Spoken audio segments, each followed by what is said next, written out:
Hey, what's up, YouTubers? It's me, Johnny, and tonight I'm coming to you from the beautiful mountains of Xela, Guatemala. Anyways, tonight I want to talk to you about evading the debt collector and the skip tracer. Living down here in Guatemala, I've noticed there's quite a few young men and women evading service, running from debt collectors, and they seem to be in a lot of pain and suffering, worrying about what's going to happen to their credit history. And I just want to talk a little bit about that. uh, if you owe a lot of money and you skip out on it, that's not really a good idea, and I don't really recommend it. But if you do, here's what's going to happen: your credit's going to be ruined. You're going to have skip tracers and debt collectors coming after you. If you have any visible assets like in bank accounts, they're going to seize them. If you have any titles to land or property or anything like that, like a car or real estate, they're going to put a lien on it. All this takes time, and given enough time, they'll eventually catch up with you and seize your assets, whether they're in bank accounts, real estate, cars, whatever. So for people who are worried about that and who, for one reason or another, have decided they're gonna skip out on it, which I notice a lot more people are doing. There's even a gentleman in, I think it's Cambodia, yeah, skipped out on a couple grand, which is kind of shocking to me because it's not really that much. But anyways, I notice more and more people are racking up debts and just leaving them behind and traveling the world and that kind of thing. And I just want to point out a few strategies. Generally speaking, if you have trouble with the debt collector and the skip tracer, the best strategy to deal with those guys is to spend their money. What I mean by that is they only have so much money they can dedicate into investigating you. So the best thing you can do is to get them to spend their money. And how you can do that is uh,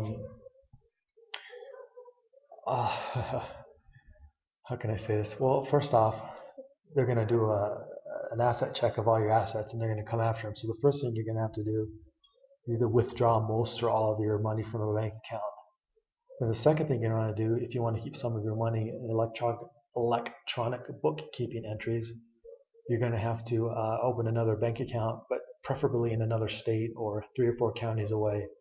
Here's why I say that. Most skip tracers and debt collectors don't have enough money to search every county, and that's how they search for assets by the county. If you're a big high roller, then of course they're going to check the whole states. But if you're a low roller, they're just going to check the county you live in and then 2 or 3 counties surrounding it. So if you can just open up a bank account in a small bank, not a big bank, but a small bank, and just one state over, that's one way you can avoid having them electronically find whatever assets you might have. And the reason why you want to set up that account is when you're on your travels, you want a way to have PayPal set up so you can collect your fees as a consultant or collect your fees if you're an entrepreneur of some kind. And most people nowadays just use PayPal. Now, I'm not saying PayPal is the best way, but if you're broke and you don't have a lot of money, it's one option you might want to consider. And do that with a small bank. I emphasize like a one branch bank or a two branch bank in a small town in the next state over. That's going to be the hardest thing for them to find. And number two, set it up as a checking account, not a savings account. That's another thing. If you have a relative or a friend or family that lives 6 or 7 states away, that's a good place to start. Now you probably need a reason for why you open an account, and you could just say you're moving there and just let it go at that. Anyways, the second thing is if you want to get the skip tracer and the debt collector to spend a lot of money trying to find you, you want to lay a little bit of a false trail. And the way you can do that is say your old bank account that you withdrew the money from and you only have a couple $100 in it. You have an ATM card still with that account, and you might give that to a friend or relative who's traveling and have them withdraw some money from that account so it makes it look like you're living in another state or traveling in another state. And that'll get the skip tracer or the debt collector to either go out to that state or hire one of his colleagues in that state to look to see where you are. And one way to do that is if you can, have a friend or relative pick up an apartment application and fill out the information, and they'll think you're trying to live there and work there. Some of this can all be done online too. And an example of that is if you're traveling, you want people to think you're in one place but not the other. You can go on these like help desk where you can hire people for gigs, various tasks you want done. You can hire a personal assistant to handle your email, and you can have them sign in through your account in another country, which will make people think you're in that country. Just a few little ideas on how you can get the ball rolling and that. Now, when you do a trick like that, like if you give your ATM card and it has $100 in it, that's all you have to lose. But you want to have embedded in that amount, whoever's doing you this favor, some money that they just take the money out and they just keep it. And a couple $100 should do the trick. And you can have that from state to state, or you can do that like in another country like Belize. Say you want to go to Belize, or you want people to think you're in Belize, just have them use it in Belize if they're traveling down there, and they'll think you're hiding out down there even though you're not. That's the way to throw some false clues in there.